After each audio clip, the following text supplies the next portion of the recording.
please say familiar face. Welcome to the show once again. Thank you very much. All right, so we spoke about Man U before coming to this game, and now Chelsea also in a derby, and they narrowly won it. Same scoreline, 2-1. How was the game for you? I said that I told that time let us go and win. Let us go and win Brentford. Yeah. The scoreline, I never imagined that, but I think it was a nice match.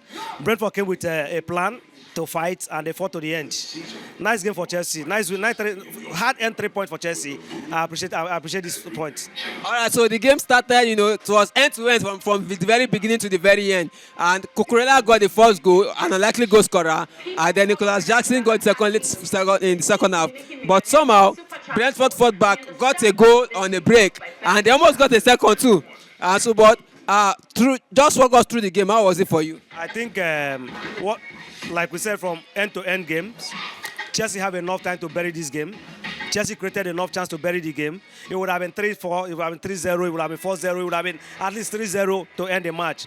Towards the end of the game, I was like, okay, if you are not going to score more, don't concede.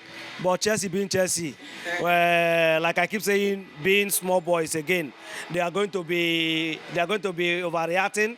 They are going to be too excited. They are going to be whatever. But thank God for the 3 points. Then what's it called? Brentford. This season, they have not changed their team for their play pattern for anybody. The way they play small teams is where they play their mates, is where they play the senior teams. And I think the senior teams have suffered more than their mates playing them. I think Chelsea, I give Chelsea kudos for holding on to the end. All right, that's good. So let's looking at this type of game that we saw. What was the impact of both coaches, both Maresca for Chelsea and Thomas Frank for Brentford? How would you rate their impact in this game? We all know what Thomas Frank stands for. Thomas Frank has been one of the best coaches around for some seasons now. His game plan, the way he organizes his team, from defense, all of them all of them mass defense, mass attack. The runners, willing runners from the beginning to the end. I think this is where I talk about coaching at times for Chelsea. Maresca has really come in. Maresca is playing. If you check the pattern of Chelsea or the personnel that are playing for Chelsea matches, every match is now, it's not overthinking it, it's not overdoing it. It's taking every game by game, team by team.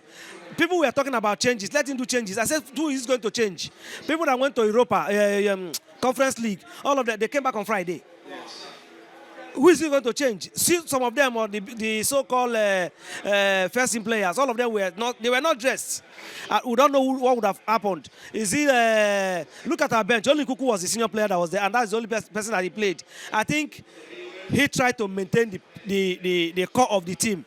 They know what to expect. They know what they started feeling from the first blast of the whistle, and I think he was able to calm the situation and let them play their game. Playing the game to the end by sustaining the 3 points. All right, he played the game to the end by sustaining 3 points. So we saw that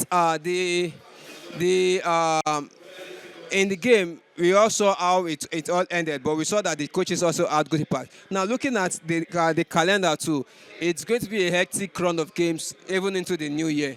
And of course, we know Chelsea has a very good squad depth looking at it. But do you think this will play as an advantage to Chelsea, especially in the title race? They are now like 3 points behind Liverpool. Do you think 2 points behind Liverpool? So do you think this squad depth will really help Chelsea in this active fixture, December, January, against Liverpool in the title race? According to my coach, he said we are not in title race. So people should leave us alone. When it comes to a title race, leave us alone. Until end of the season, we will know where we are. But the other way around, I think he's just trying to be careful with his words. You can't be in second position, 2 points behind the first position, and say you are not in title race. The Chelsea squad depth, I think Chelsea have the biggest depth now in Premier League. Presently, I don't know what's going to happen in January. We don't have so much injury except for Reece James and Fofana. I believe it's going to be a massive advantage. It's going to be a very big advantage if we don't go into injury from now. And that, like what I said before, I said, look at the people that went for Europa, Conference League. They did not dress. Meaning that next match, you're going to see 2 or 3, 4 from them that have rested, benching 1 or 2 or 3 persons. Look at Tosin. This is first start. his status.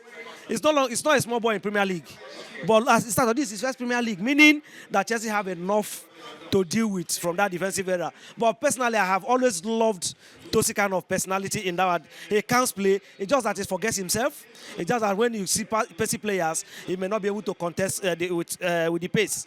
But outside that one, he brings a lot of calm and composure to that defense. I pray they don't have sustain injury. Without injury, we are in contention.